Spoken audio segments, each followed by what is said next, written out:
Bonjour et bienvenue dans votre 49e consultation des plaies et cicatrisations partagées. Cette semaine, je vous présente deux cas cliniques, troubles trophiques au niveau d'un orteil chez deux patients, un diabétique et l'autre non diabétique. L'objectif est de suivre l'évolution de la prise en charge médico-chirurgicale. Je vous souhaite un bon visionnage de la 49e CPE-CP. Je vois pour la première fois en consultation un patient diabétique insulinodépendant qui présente une plaie du cinquième orteil du pied droit depuis un mois. Hémoglobine glyquée à 9, CRP augmenté, pas d'hyperleucocytose. Le patient est sous Plavix pour un problème cardiaque. Localement, nous avons un hydrocellulaire qui maintient une compresse en contact direct avec la plaie. Le patient est sous antibiotiques avec d'abord de la piostacyline et ensuite de l'augmentin, mais aucun prélèvement n'a été réalisé, pas de radio osseuse effectuée, et le pouls pédieux est bien perçu.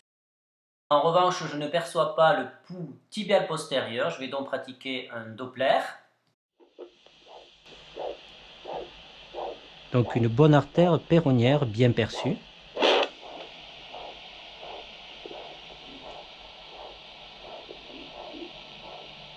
Une bonne artère tibiale postérieure, donc vos artères circulent bien.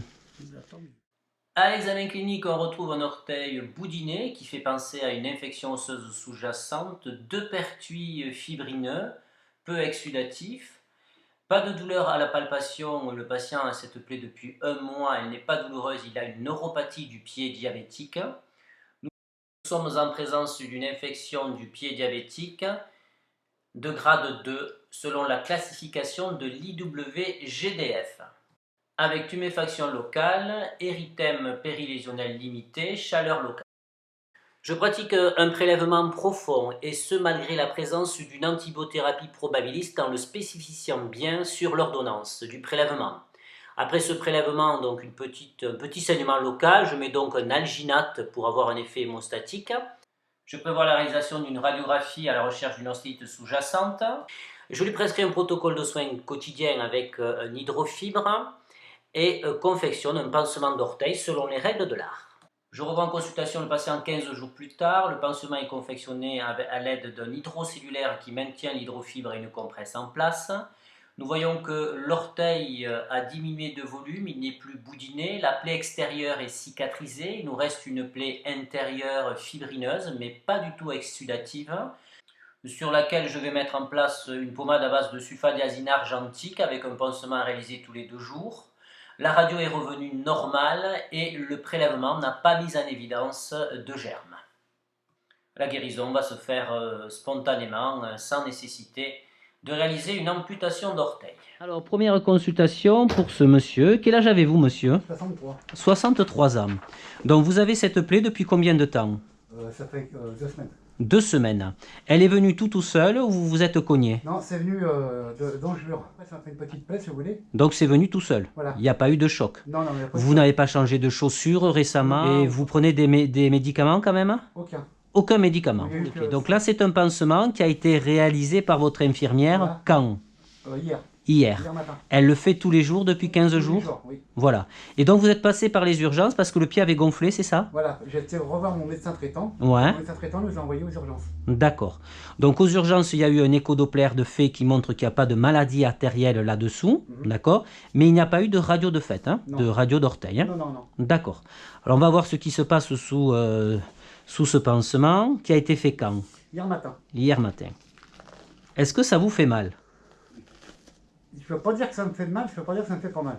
D'accord. Donc là, on a juste quoi? On a une compresse dessus, c'est tout? Oui, c'est une compresse qu'elle a mis avec de la pommade. Et nous avons une nécrose de l'orteil, très franche, au niveau de la 3e phalange, complète, avec une infection sous-jacente, une chaleur, une rougeur, vous voyez. Et que ce syndrome inflammatoire prend non seulement la face dorsale, mais remonte le long de la jambe. Donc il est en train en plus de faire un érysipèle sur cette infection. Alors sur le bilan sanguin, on a 16 000 blancs, une CRP très augmentée. On vous a prévenu que cet orteil, il était en danger, quoi. Hein. Oui, on nous a dit qu'il allait se faire amputer. Bon, ok. Vous avez dit que c'était où vous le gratiez ou... Oui, d'accord. Donc il va falloir enlever cet orteil, effectivement. Je revois en consultation le patient après 15 jours de protocole de soins à domicile en cicatrisation dirigé à l'aide d'un alginate de calcium l'algostérile qui est méché au fond de la zone d'amputation. Et en fait, je remarque dès lors que la zone de cicatrisation dirigée mesure 1,5 cm. Nous avons 5 cm de mèches qui en fait sont bourrées au fond de la plaie, ce qui empêche le drainage des exsudats. De ce fait, il faut mettre la mèche d'algostérile très humidifiée avec du NaCl, mais déposée au fond de la plaie et ne pas la bourrer, car les exsudats ne vont pas se drainer. Pour faciliter le drainage, je rajoute l'algostérile restant et découpe ici un hydrocellulaire pour le déposer en interorteil. Je protège les deux espaces interorteils restants à l'aide de compresses pour éviter tout phénomène de macération et de frottement local, et le tout sera maintenu par une bande. Je revois en consultation le patient 15 jours plus tard, nous sommes à 1 mois de l'amputation, l'alginate est en place, il est collé. Quand un alginate est collé, il faut le mouiller afin de faciliter son retrait. Son retrait, une fois humidifié, est beaucoup plus simple et surtout il est atraumatique. Nous constatons qu'il existe une plaie qui est en pleine phase d'épidermisation, avec une bonne évolution locale. Je vais donc continuer l'application de l'alginate de calcium algostérile jusqu'à la cicatrisation finale. Je vous montre le petit artifice technique dans la confection du pansement. Hydrocellulaire, cette fois-ci adhésif, avec un bourdonnet qui est mis entre les deux orteils au niveau de la zone d'amputation pour éviter que ces deux orteils ne se chevauchent, ils vont avoir tendance à se réunir. Et ensuite, stabiliser cet hydrocellulaire en mettant un adhésif sur les zones bien vascularisées, voûte plantaire et face dorsale du pied. C'était votre 49e CPECP. Merci pour votre fidélité. Bienvenue aux nouveaux abonnés. Et je vous dis à très bientôt pour de nouvelles aventures en plaie et cicatrisation.